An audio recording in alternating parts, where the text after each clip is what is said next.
एक और दिल की धड़कन को तेज कर डीन वाली भूत और एक हिम्मत वाली लड़की अबीहा की कहानी। पगडंडी के उस पार अंत का हिसाब।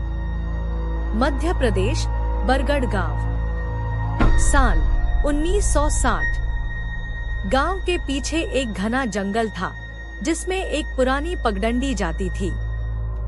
गांव के बुजुर्ग कहते थे, सूरज ढलने के बाद पगडंडी पार मत करना वरना वापस नहीं लौटोगे, क्योंकि 20 साल पहले वहां रामू लोहार की हत्या हुई थी और उसकी लाश कभी मिली नहीं। बस उसकी लोहे की हथौड़ी वहीं पड़ी थी। भीमा की मौत के बाद रात को गांव में दरवाजों पर हथौड़ी मारने की आवाजें आने लगी।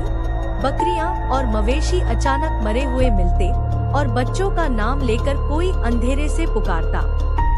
कहा जाता था, दोनों साये आधी रात को गांव की चौपाल पर आते और वहां बैठे किसी एक आदमी की गर्दन मरोड़कर फिर से जंगल लौट जाते।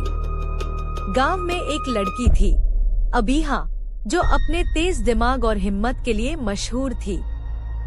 उसके पिता भीमा के अच्छे दोस्त थे और वो जानती थी कि इन सायों को खत्म करने का तरीका उसी पगडंडी के बीच दबा है।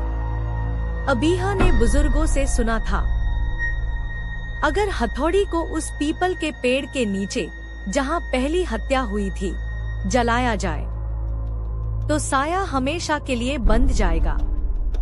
अमावस्या की रात अबीहा हाथ में मिट्टी का दिया और घी लेकर जंगल गई। जैसे ही वो पगडंडी के बीच पहुंची, धुंध से दोनों साये निकले, हथौड़ी वाला और भीमा का काला साया।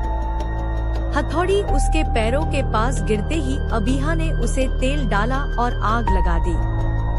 चीख ऐसी आई जैसे पूरा जंगल फट गया हो। दोनों साये जलती हथौड़ी के साथ धुएं में बदल गए। गांव में फिर कभी ठक ठक की आवाज नहीं आई।